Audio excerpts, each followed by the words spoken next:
わいい。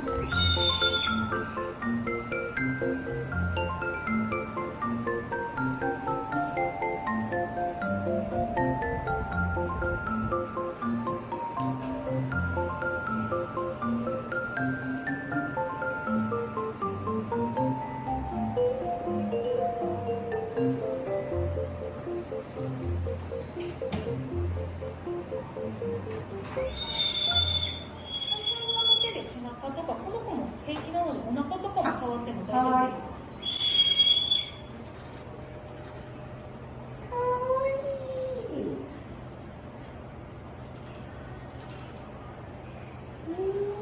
名前とかないんですか？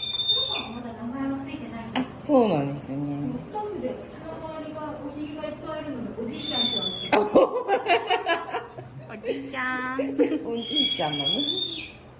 結構お昼ずっと寝てるので、そういった行動がおじいちゃんっぽいなっていうので、おじいちゃんって呼んでたりしますね。どうぞ。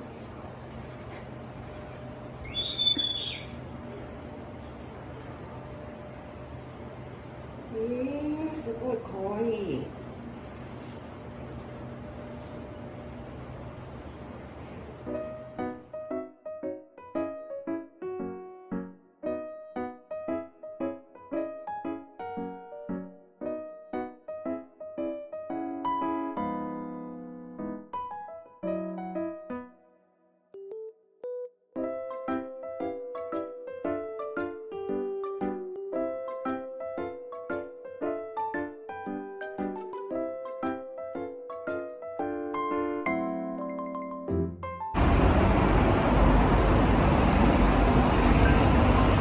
見て見て見て。